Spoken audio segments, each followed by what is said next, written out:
listen real close, you can hear them whisper their legacy to you. You hear it?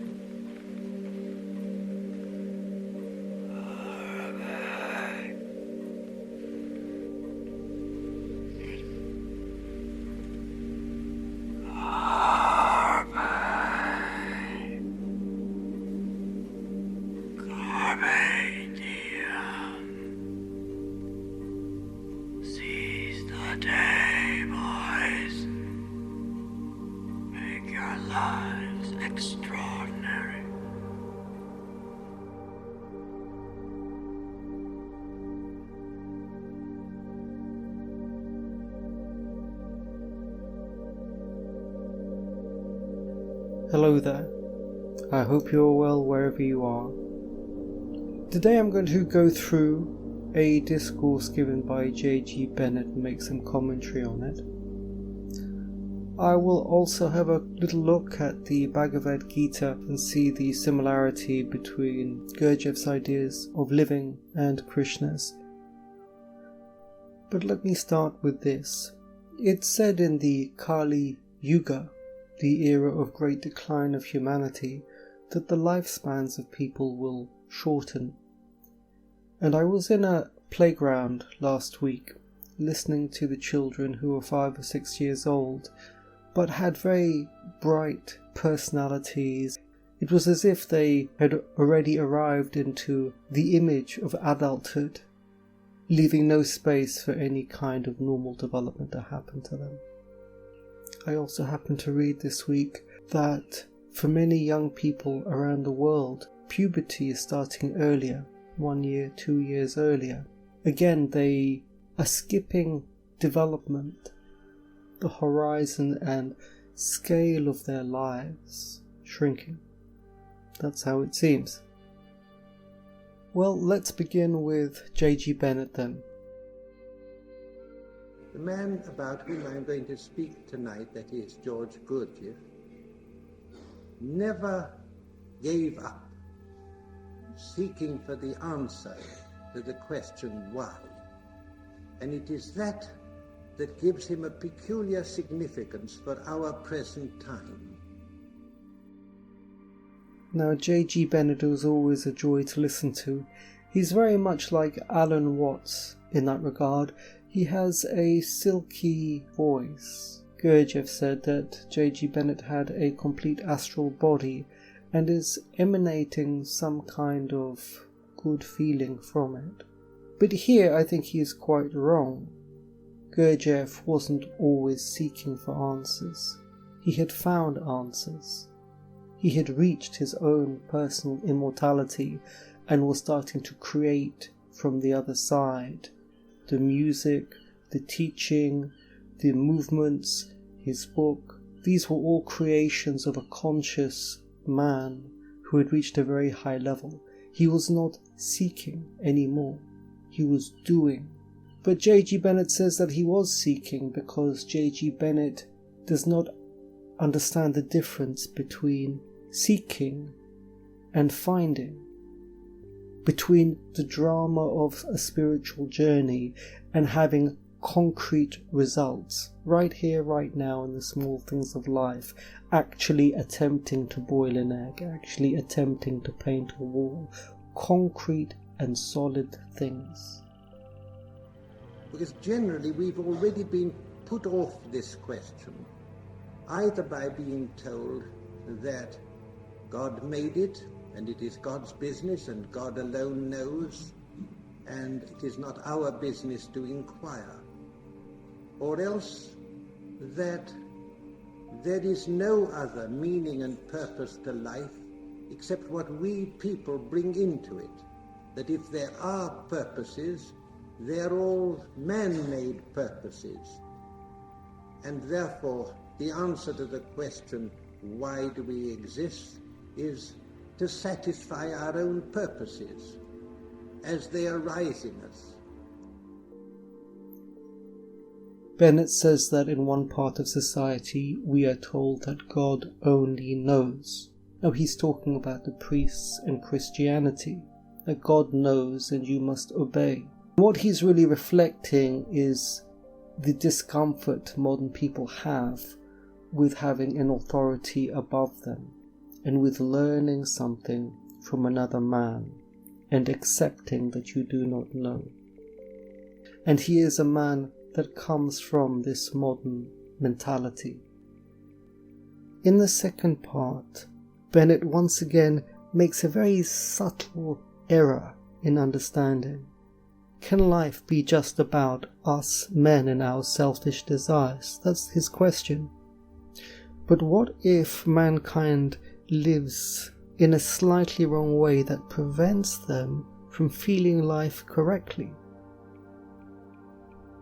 Then it's not a question about whether life is for them, or for God or not for God. The question is to observe the malfunctioning of human beings and to correct that. Then we come up against a new way of looking at the world and life. And it is that new way of looking that makes Gurdjieff's contribution distinctive. I would question whether Gurdjieff's way of looking is new. The Lord's Prayer and the prayer of the Hail Mary contain within them the law of ninefoldness.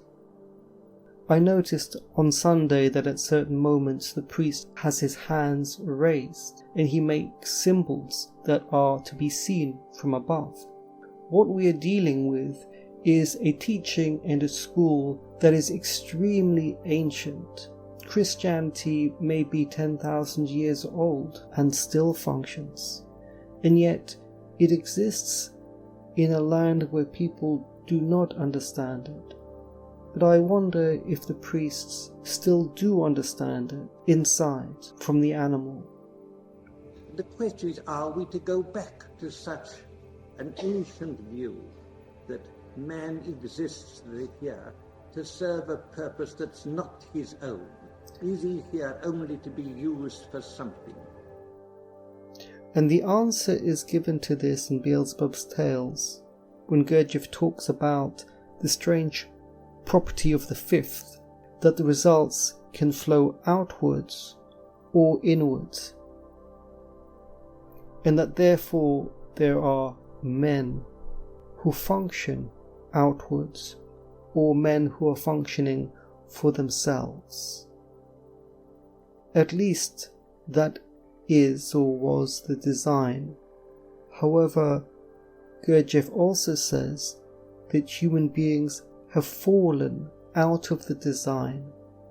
The original design deals with two kinds of strands: fate and will.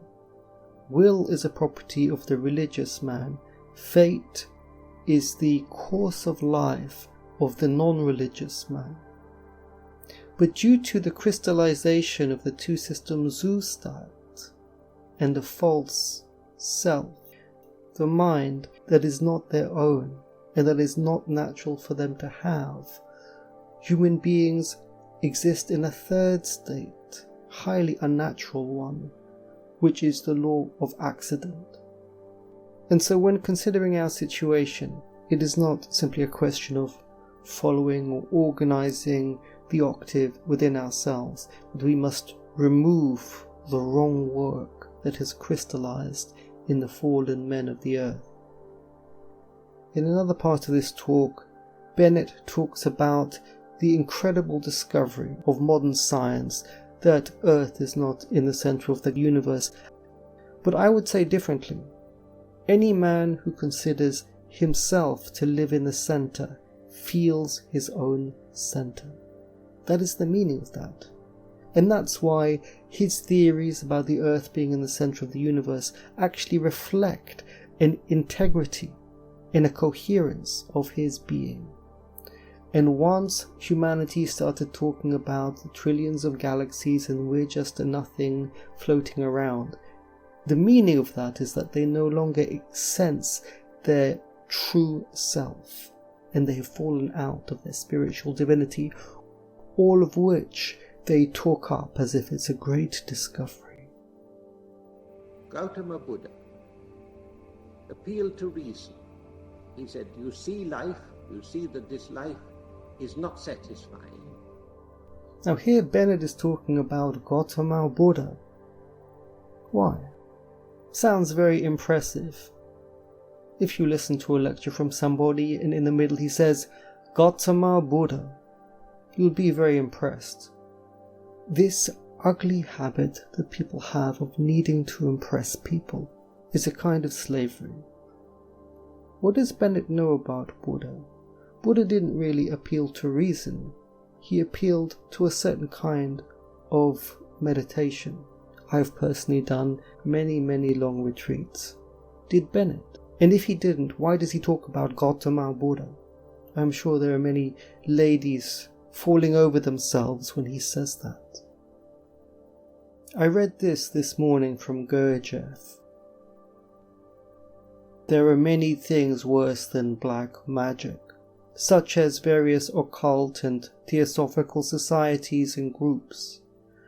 Not only have their teachers never been at a school, but they have never even met anyone who has been near a school. Their work simply consists in aping. But imitation work of this kind gives a great deal of self-satisfaction. One man feels himself to be a teacher, others feel that they are pupils, and everyone is satisfied. Instead of realizing their own nothingness, the members of such circles acquire a realization of their own importance and a growth of false personality. If I remember, J.G.Bennett spent 3 months in the prairie in the summer with lots of famous socialites, chasing a woman who ended up being one of his 3 wives. Gurdjieff says, men may torture themselves, but these tortures will not make them awake. This is the most difficult of all for certain people to understand. By themselves and on their own initiative, they may be capable of great efforts and great sacrifices. But because their first effort and their first sacrifice ought to be obedience, nothing on earth will induce them to obey another, and they do not want to reconcile themselves to the thought that all their efforts and all their sacrifices are useless. In today's world, it is indeed difficult for men to find a reason to be obedient and to learn before you begin with your teaching effort. Those 3 amigos of Bennett, Ouspensky, and Nicole were very eager to teach in England and save the world, but none of them had fulfilled the learning that Gurdjieff had intended for them, which is a shame because they all had special qualities. It is a mark of the chaos of this planet that people like Bennett, who have quite a lot of spiritual development, could not graciously enter into a school to carry on their own soul development and teach from it. Instead, he hopped about, trying one boot on and then another, taught a little bit, chopped and changed, and that was the best that he could make of this confusing planet. This week I saw 2 teachers mangle the Bhagavad Gita, and I was not happy to see it. One of them said that ahimsa or non-violence was the central message of the Bhagavad Gita, which it is not. Everybody, for instance in India, knows that the main message of the Bhagavad Gita is that you must fight, and it says so clearly in the text. I've got myself a 1962 translation from Juan Mascaro, which is very good, although I would counsel you to tear out of the book the preface and the commentary so that you are only left with the pure translation itself. It says, "Those who are under the delusion of the forces of nature bind themselves to the work of these forces. Let not the wise man who sees the all disturb the unwise who sees not the all. Offer to me, Krishna says, all thy works and rest thy mind on the Supreme. Be free from vain hopes and selfish thoughts, and with inner peace fight thou thy fight. Those who ever follow my doctrine and who have faith and have a good will find through pure work their freedom. But those who follow not my doctrine and who have ill will are men blind to all wisdom, confused in mind, they are lost. Gurdjieff says that we should do and work, and Krishna that we should fight. It is the same. It means to perform your plain duties in this world, but with a sense of separation and recognition of the higher light through this world. And it is in this way Gurdjieff teaches us that we use the mechanisms of the human incarnation to continue to accrue our higher bodies so that we may be reborn in a higher world. Krishna says that everything that we have, our beauty, our life, the country we're born in, is a direct consequence of what we actually are and what we deserve. The message is identical. Krishna teaches more in terms of the outer picture of life, and Gurdjieff goes into the details of what is happening inside.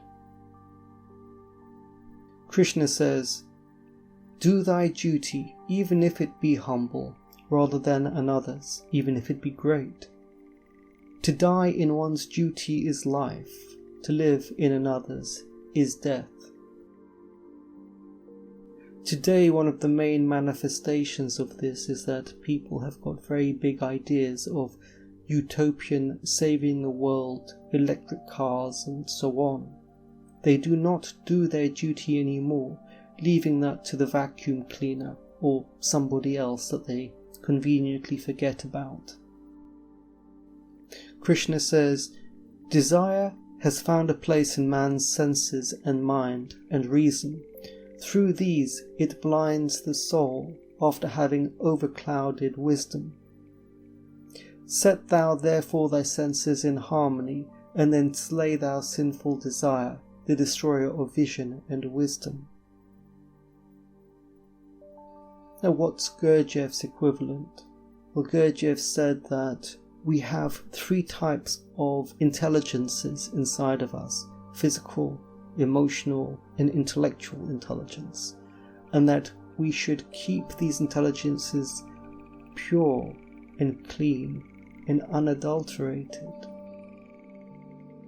Krishna says again, "Do thy duty, even if it be humble, rather than another's, even if it be great. To die in one's duty is life, to live in another's is death."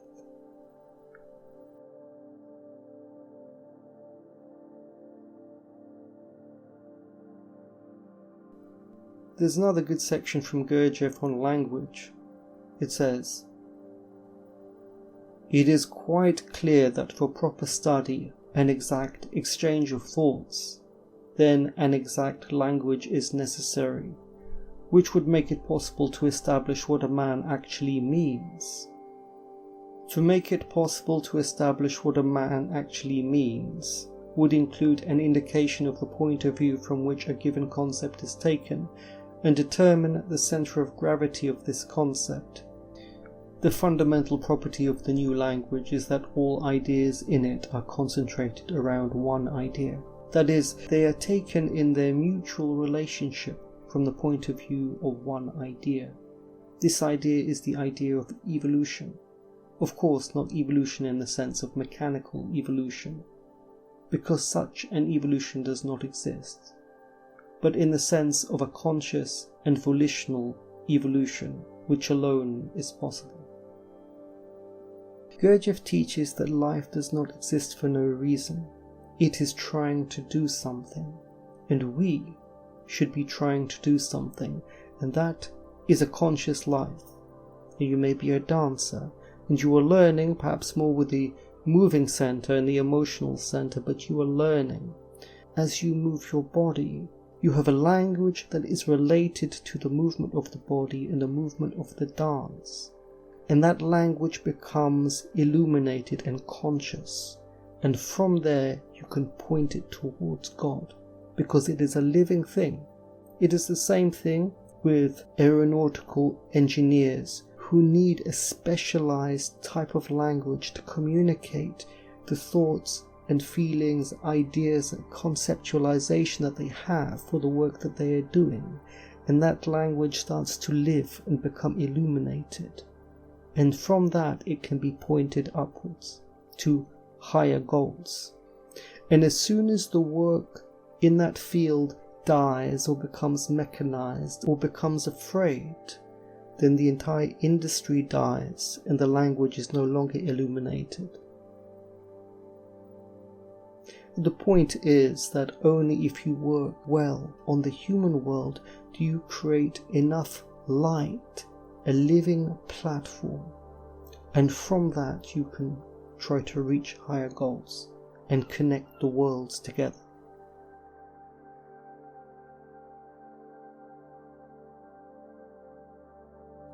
O Captain, my Captain, our fearful trip is done. The ship has weathered every rack, the prize we sought is won. The port is near, the bells I hear, the people all exulting, while follow I the steady keel, the vessel grim and daring. But oh heart, heart, heart, oh the bleeding drops of red, where on the deck my captain lies, fallen cold and dead. O Captain, my Captain,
90.3 KEXP, Junip live here on the morning show. Your life, your call from the new album from Junip, which is out.